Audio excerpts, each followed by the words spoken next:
Did you know Africa is larger than China, India, the United States, and most of Europe combined? This isn't just about geography, it's about rewriting the narrative of a continent whose story has been consistently underestimated. Today, we're diving into an Africa versus world comparison, challenging perceptions and revealing the untold truths about its size, history, and global impact. Let's start with the sheer scale of the continent. Africa spans approximately 30.37 million square kilometers, making it the second largest continent on Earth. Asia is larger, but the true impact of Africa's size is best understood visually. Picture this, overlaying China, India, the United States, and a significant portion of Europe onto the map of Africa. They all fit comfortably within its borders. This massive landmass is home to 1.49 billion people, distributed across 54 internationally recognized sovereign states, each with its own unique history and culture. Now, let's journey back in time, far beyond written records, to the very dawn of humanity. Africa is widely accepted as the birthplace of humankind. Fossil discoveries like Sahelanthropus chidensis, dating back 7 million years in Chad, and Australopithecus afarensis, nicknamed Lucy, from Ethiopia, at 3.2 million years old, provide crucial evidence of our earliest ancestors. Even more recently, fossils of early Homo sapiens discovered in Jebel Irhoud, Morocco, are dated to around 315,000 years ago. These discoveries, along with countless others, establish Africa as the cradle of human civilization. From these ancient origins, complex societies began to emerge. Ancient Egypt, unified around 3100 BCE under King Nama, stands as one of the world's earliest literate states.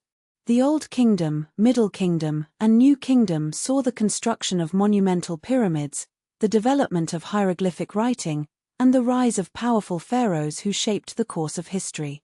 But Egypt was not alone.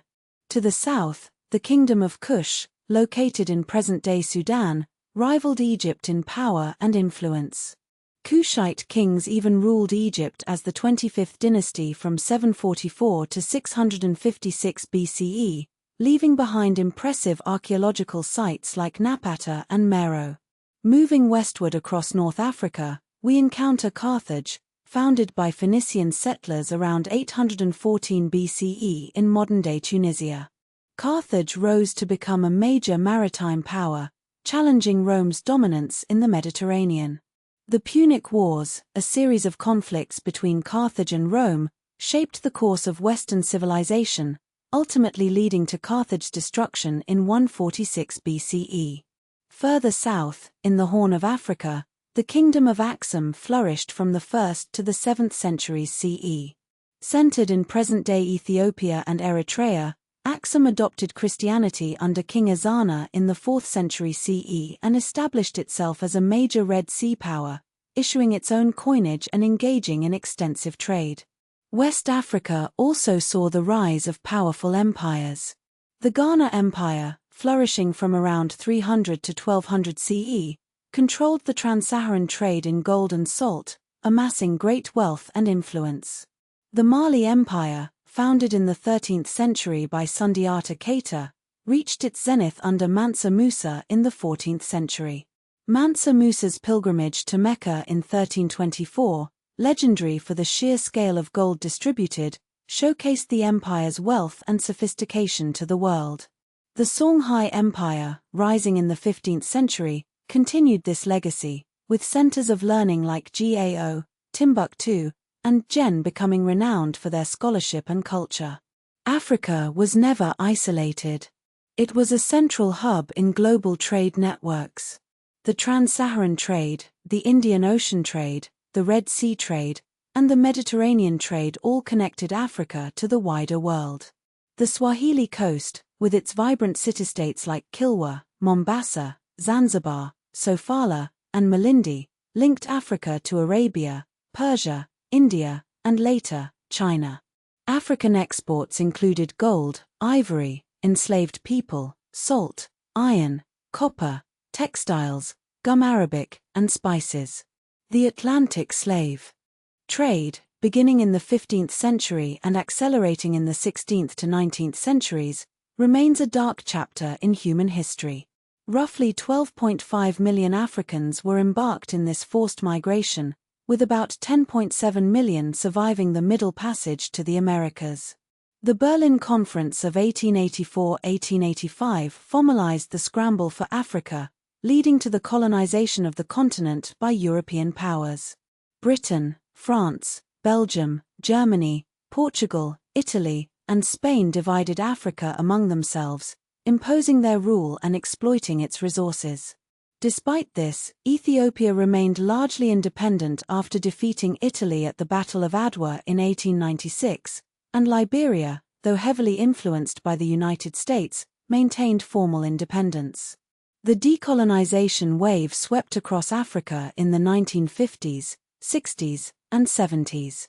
Libya gained independence in 1951, followed by Ghana in 1957, Guinea in 1958, Nigeria in 1960, Algeria in 1962, Kenya in 1963, Angola and Mozambique in 1975, Zimbabwe in 1980, Namibia in 1990, and South Africa with its democratic transition in 1994.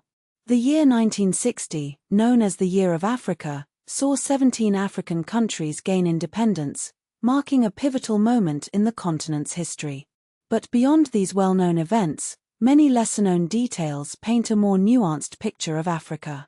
Africa is not a single cultural or historical unit. It contains thousands of ethno-linguistic groups and over 2,000 languages. African societies were diverse, ranging from centralized states and city-states to clan systems, pastoral confederations, and highly mobile trading communities. The continent's diversity is often underrepresented in Africa versus world comparisons. Africa also had deep technological and intellectual traditions. Iron metallurgy in parts of Africa developed very early, and in some regions, independently. The Nok culture in present-day Nigeria had advanced terracotta art and ironworking by around 1000 BCE. Meroe in Sudan was a major iron-producing center in antiquity. Ancient Egypt used advanced geometry, calendar systems, and engineering for monumental construction, influencing later Mediterranean and Near Eastern traditions. Timbuktu became a major center of scholarship in the 15th and 16th centuries. Manuscript libraries in Mali contain texts on law, astronomy, medicine, theology, and poetry, preserved in private collections and family libraries. Africa had global links to China and the Indian Ocean world.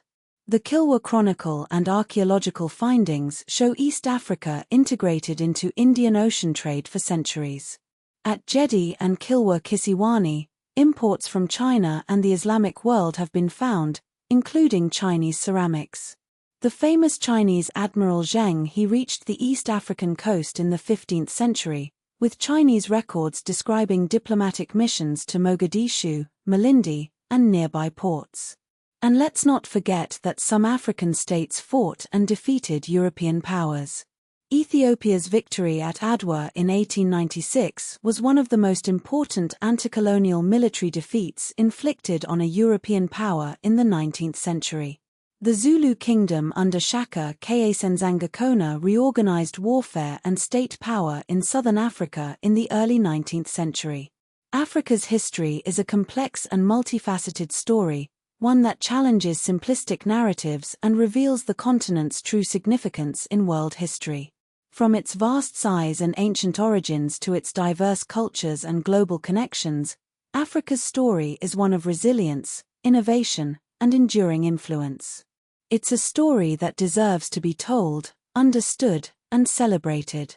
Map of Africa with China, India, United States, and Europe overlaid within its borders, demonstrating its vast size, clean infographics, cinematic 8K.